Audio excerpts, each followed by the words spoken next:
আল্লাহর নবী বলছেন যে দুই শ্রেণীর মানুষ জাহান্নামে যাবে, যাদের হাতে কি থাকবে? লাঠি, যা দ্বারা মানুষকে পিটাবে। আপনি মনে করেছিলেন যে যারা ধর্ম মানে না তারা লাঠি দিয়ে পিটাই, তো আজকে দেখছি যে যারা ধর্ম মানছে এরাই তো লাঠি দিয়ে মানুষকে পিটাচ্ছে। এরাই। পরিবেশ কত ঘোলাটা।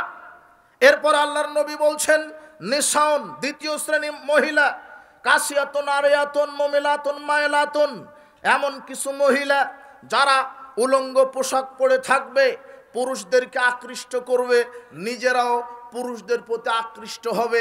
রুসহুন্না কাসনিমাতিল বুখতিল মায়লা, এদের চুলগুলি ওটের চোটের মতো ফেটকিয়ে থাকবে, বক্ষটা স্ফীত থাকবে।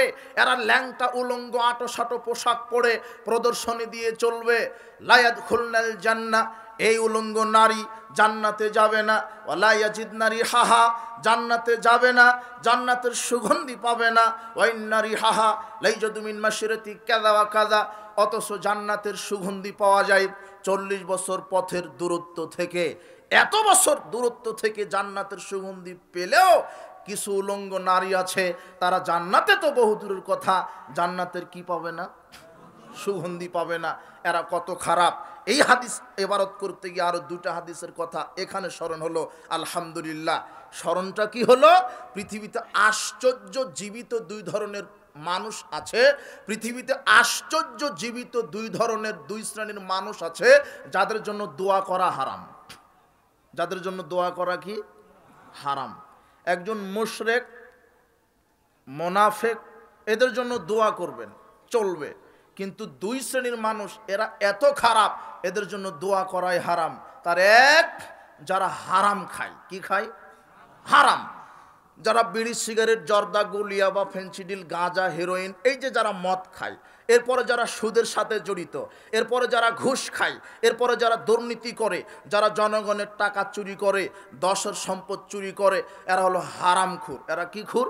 যারা সুদের সাথে জড়িত, যারা ঘুষের সাথে জড়িত, যারা দুর্নীতির সাথে জড়িত, যারা মাদকের সাথে জড়িত, যারা সিনেমার ব্যবসা করে, যারা নাটকের ব্যবসা করে, এরা হলো হারামখোর।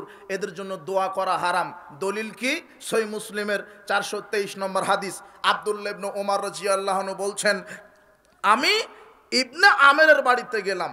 ইবনে আমেরের বাড়িতে যখন আমি গেলাম তাকে দেখার জন্য, আমি যখন ইবনে আমেরের বাড়িতে ঢুকলাম, তখন ইবনে আমের আমাকে দেখেই বললেন, আলা তাদুল্লাহ আলী, হে আব্দুল্লাহ ইবনে ওমর, আপনি আমার জন্য আল্লাহর কাছে একটু দোয়া করেন। তখন আব্দুল্লাহ ইবনে ওমর বলছেন, কুনতা আলাল বাসরা, আরে আপনার জন্য কিভাবে দোয়া করি? আপনি তো বসরার মন্ত্রী ছিলেন, এমপি ছিলেন, গভর্নর ছিলেন। আর এমপি থাকা অবস্থায় জনগণের টাকা জম্মের চুরি করেছেন। ধান, গম, ভুট্টা, রড, সিমেন্ট, স্কুল, কলেজ যা আছে কিছুই বাদ রাখেননি। আপনি চুরি করেছেন, দুর্নীতি করেছেন, কাজেই দুর্নীতিবাজের জন্য দোয়া চলবে না। এই তো হাদিস তো পেলেন, তাই না? তাহলে যে দুর্নীতি করে হলো হারামখোর, না হালাল খায়? সুদ খাওয়া কি হালাল? ঘুষ খাওয়া? আপনাকে তো শয়তান বুঝতে দিচ্ছে না সুদ কি জিনিস। সুদের নাম শয়তান চেঞ্জ করে দিয়েছে, বলছে এটা ইন্টারেস্ট। সুদ বলা যাবে না।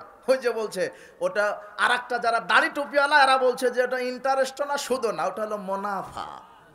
ওইটা কি? মুনাফা। এই তো আপনি ঘোলাটার মধ্যে পড়ে গেছেন, মনে করছেন তাহলে মুনাফা ঠিক, কিন্তু মুনাফা যা, সুদ যা, ইন্টারেস্ট একই। নারী, মেয়ে, মহিলা, কথা বুঝেননি মনে হয়। নারী, মেয়ে, মহিলা, ইন্টারেস্ট, সুদ, মুনাফা, কোনো পার্থক্য নেই। আর ঘুষের নামও চেঞ্জ করে দিয়েছে। ঘুষের নাম দিয়েছে শয়তান হাদিয়া। আর দাড়ি টুপিওয়ালারা বলছেন সালামি, অথচ ঘুষ। আর মাদ্রাসার প্রিন্সিপাল, এত বদরবদ, ও 2 বার হজ করা আছে। ওর দাড়ি তো আছে, দাড়িতে মেহেদি দেওয়া, মাথায় তো টুপি, আলখাল্লা, জুব্বা, দুবাই থেকে জুব্বার কাপড় সব ঠিক আছে। এই মাদ্রাসার প্রিন্সিপাল যখন শিক্ষক নিয়োগ দিতে বসেছে, তখন বলছে যে 5 লক্ষ টাকা মিষ্টি খাওয়ার জন্য দিতে হবে। আর মিষ্টি খাওয়ার জন্য কয় লাখ লাগে? আবার দিতে দেরি হলে বলছে যে তাড়াতাড়ি দেন, জামাতের সময় হয়ে যাচ্ছে। এ হলো মাদ্রাসার প্রিন্সিপাল।